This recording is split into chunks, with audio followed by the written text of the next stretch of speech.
Cette émission est une production de la télévision régionale des Moulins.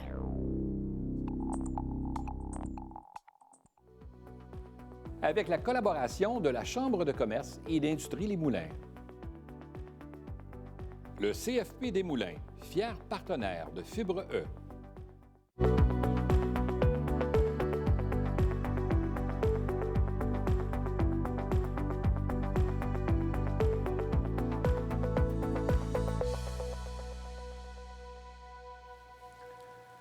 Lorsqu'on est entrepreneur, il faut être passionné, dis-je, par ce qu'on fait.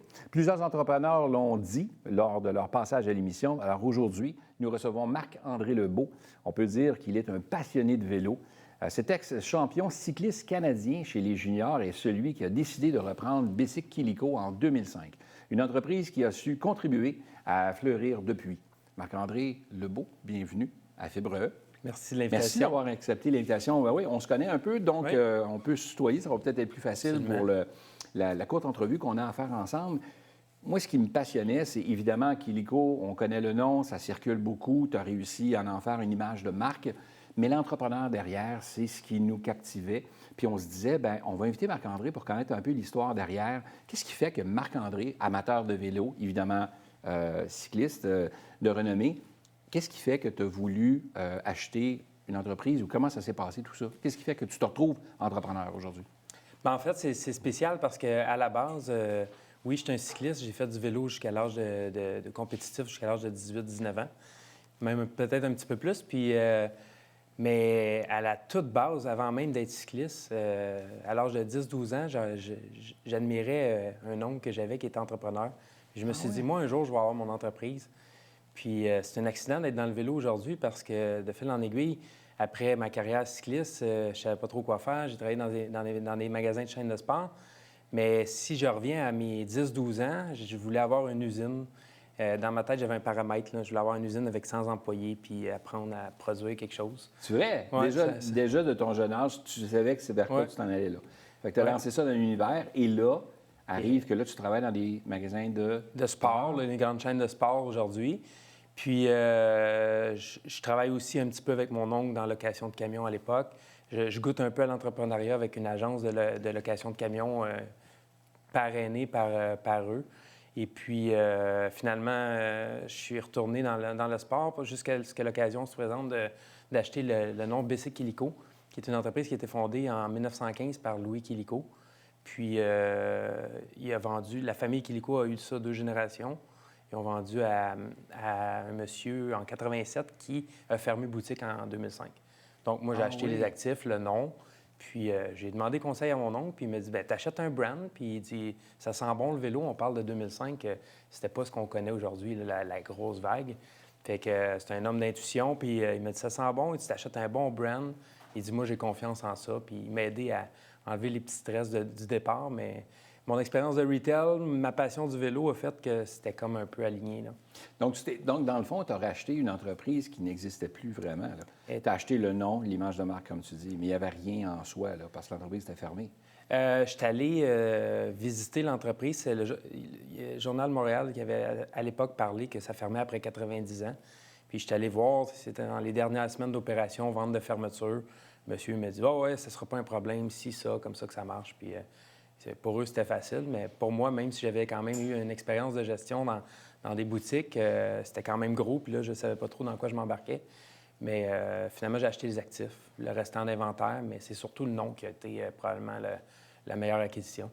Oui, c'est ça. Puis là, Illico, avec le temps, bien là, tu as avancé là-dedans. Est-ce que tu avais, mis à part les notions d'entrepreneur que tu avais pris ici et là par ton oncle, puis l'ambition que tu avais depuis l'âge de ton jeune âge de 12 ans, là, tu te retrouves à la tête d'une petite boîte, d'une petite entreprise, parce qu'au départ, disons-le, quand tu l'as repris, c'était encore petit, là, c'était pas ce que c'est aujourd'hui, là.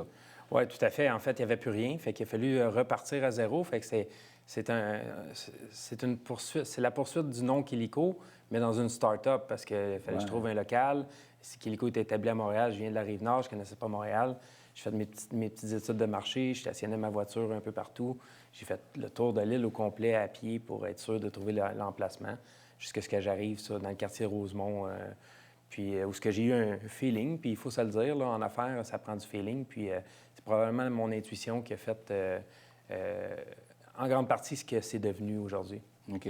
Mais là, tu n'avais pas tous les cours qui viennent pour être entrepreneur. Tu sais, j'entends les gens qui se parlent à la maison puis qui se disent, ouais, c'est bien beau, là, mais j'aime le vélo, j'aime le sport et tout ça, puis là, j'achète ça, j'ai un nom. Il faut que tu partes quelque part, là. T'avais-tu des mentors? As-tu été appuyé par des gens? T'as ton oncle qui te donnait des conseils ici et là, mais comment tu as fait pour. Parce que c'est large, là. Bien, j'ai fait un petit peu de cours de comptabilité. J'étais allé au HEC aux adultes vers 22 ans. Fait que j'ai fait cours de management. Je n'étais pas très, très bon à l'école, mais j'aimais beaucoup ça, apprendre ce que le monde des affaires. Fait que c'était vraiment comme une passion d'aller m'asseoir et d'écouter les modes de gestion et tout. J'ai lu beaucoup de livres. À défaut de poursuivre des études postsecondaires très haut niveau, je me suis éduqué moi-même, mais c'était toujours en lien avec le monde des affaires, avec le management, puis avec tous les livres les plus mythiques des entrepreneurs. Là, j'en ai lu beaucoup. Aujourd'hui, tu te retrouves à la tête d'une entreprise qui a combien d'employés, là? On se situe entre une centaine, parfois jusqu'à 150, là, selon la saison, la saison exacte. La saison. Et là, j'imagine qu'entrepreneur, à 150 employés ou une centaine, là, tu ne peux pas tout faire, là. Tu ne peux pas être partout, là. Ce qui veut dire que tu as su t'entourer. Tu dirais-tu que le secret, c'est de s'entourer de gens qui ont peut-être des expertises ou des connaissances que nous, on n'a pas pour nous aider à propulser la boîte un peu plus loin? Oui, tout à fait. On a toujours aimé s'entourer chez BC Quilco. Puis moi, j'ai des gens qui sont avec moi. Ça fait 18 ans maintenant qu'on est en affaires. Puis notre bras droit, le directeur des opérations, ça fait 16 ans qu'il est chez moi, là. Wow. On a beaucoup de 10 ans, des 5 ans, des 8 ans. Ça a toujours été un peu un but de pas juste être un commerçant, d'ouvrir une chaîne, un peu à contre-courant, parce que dans notre industrie, il n'y a pas beaucoup de chaînes. Mondialement, ce qu'on fait, il y en a très, très peu. C'est un domaine de marchand indépendant où il y a un service propriétaire. Fait que moi, j'ai essayé de trouver une façon de devenir corporatif avec un service propriétaire. Puis on s'est rendu à 7 boutiques. On en a 6 présentement, là, mais 6 boutiques plus une boutique en ligne. Mais pour moi, c'est très important de garder le service propriétaire en gardant le côté corporatif. Fait que c'est un grand défi. Il y a très peu de chaînes. Il y en a un petit peu dans la région, mais même aux États-Unis, des chaînes de 6, 7, 8 magasins spécialisés dans le vélo, il n'y en a pas beaucoup. Et là, les boutiques que tu as, tu as décidé de faire des franchises de Quilico un peu partout ou ça devient toujours des corpos qui t'appartiennent? C'est une entité. C'est une entité, compagnie, c'est tout à vous exact. autres, c'est les boutiques que vous avez à vous autres. Exact. OK. Et là, avec ce que vous avez construit, Quilico à Mascouche, qui est quand même un centre de distribution, on peut l'appeler comme ça, le centre de préparation des vélos, c'est pour alimenter vos boutiques, là. Oui, exact. Nous, on dit que c'est notre siège social.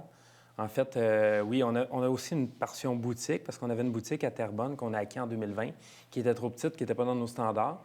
Donc, on avait besoin d'entreposage, fait qu'on a jumelé les deux. On était chanceux, Centroparc est en plein développement. On a eu un terrain qui nous plaisait avec un entrepreneur qui a fait un travail extraordinaire. Puis, on a pu rentrer la boutique, nos bureaux, puis on a 25 000 pieds d'entrepôt. C'est 45 000 pieds total. Puis ça a été tout étudié par une firme spécialisée qui a vraiment analysé la croissance à long terme. Donc, on a travaillé fort pour ce projet-là. Ça a duré 3 ans, puis c'est ouvert depuis juin dernier. Quand on regarde l'évolution depuis 2005, depuis le jour où tu as décidé d'acheter les actifs, puis d'acheter le nom, où ton oncle te disait « c'est winner, ça, je sens quelque chose », il y avait quelque chose qui sentait, puis je pense qu'il y avait un bon flair, c'est le cas de le dire, mais tu avais aussi l'audace aussi de ton côté, puis la passion qui t'habitait. Est-ce qu'il y a quelque chose que tu ferais différemment aujourd'hui? Avec l'expérience que tu as acquise comme entrepreneur aujourd'hui, là, tu as beaucoup plus d'expérience, là, ça fait déjà 18 ans, tu dis, là. Ouais. Tu ferais-tu quelque chose de différent aujourd'hui? Plein de choses différemment. Ah ouais? Pour les gens qui nous écoutent, qui se disent, ben tu te lances dans ça, ouais, mais tu aurais dû penser à ça, ou des fois, tu n'y penses pas, là. Bien, en fait, je pense que l'audace a fait tout ce qu'on est, mais avec l'expérience aujourd'hui, il y aurait de l'audace, mais peut-être plus de mesures.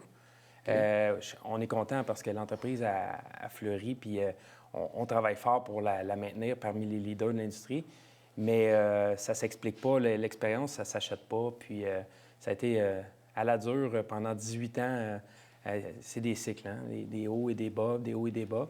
Fait que oui, il y a plein de choses, on pourrait en parler des années, mais si j'avais à retenir peut-être une chose, ça serait vraiment de peut-être mesurer la croissance. Mesurer la croissance parce que je vivais beaucoup avec l'objectif de devenir une grande chaîne, puis j'y allais à tout prix, à tout coût.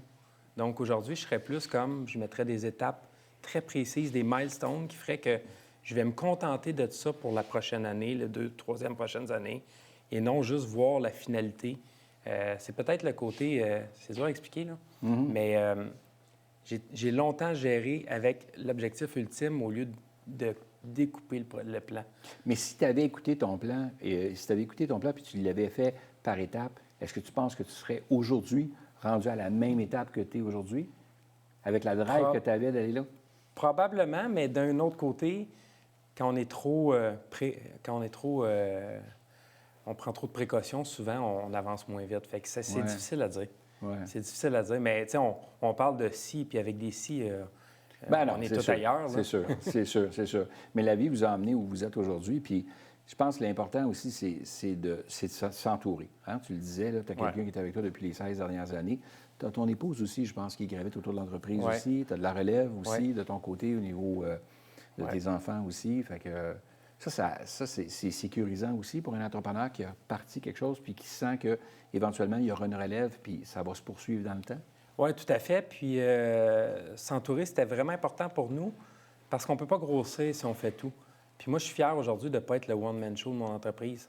Je l'ai été longtemps, puis c'est une pression ultime. On a encore la pression ultime quand on dirige une entreprise, mais de savoir qu'il y a une équipe en dessous de toi avec une organisation précise. On a 5 directeurs en dessous de nous. Ma femme a ses rôles très précis, puis moi, j'ai mes rôles très précis. Et puis, en dessous, on a vraiment une équipe solide. Puis c'est ce qui nous a probablement aidé à vraiment exploser dans la crise du COVID. Puis c'est ce qui nous aide à traverser l'étape post-COVID, parce qu'aujourd'hui, l'industrie du vélo vit des challenges complètement ailleurs de ce qu'on a vécu en 2020-2021. Oui, parce que le vélo a pris une ampleur considérable pendant, entre autres, la pandémie, et ça s'est poursuivi, là. Oui, toujours l'élan, là. Oui, c'est phénoménal, mais il reste que on a vécu tellement... On est devenus les inventaires à zéro à un certain moment, mondialement. Je parle de toute la chaîne au complet. Puis aujourd'hui, bien évidemment, il y a beaucoup de fabricants, puis là, c'est un peu le contraire qui s'est passé. Fait que les gens pensent qu'il manque encore de vélos. Mais c'est pas le cas. D'une certaine façon, il y en a un peu trop, là. Marc-André, c'était super intéressant. Honnêtement, c'est pratiquement tout le temps qu'on avait. Là, ça va tellement vite. Je te l'avais dit avant qu'on entende, là, ça va vite. Mais c'est une histoire passionnante, puis c'est le fun parce que tu as eu l'audace, puis c'est le mot que j'ai retenu de ton côté, l'audace et la vision. C'est les 2 mots que je retiens, d'être arrivé où tu es aujourd'hui. Ça prend toute une persévérance pour faire ce que tu as fait. Alors, bravo. Merci. Et c'est une belle histoire d'entrepreneur. Merci d'avoir accepté l'invitation. Merci, Pierre. Merci d'avoir été là.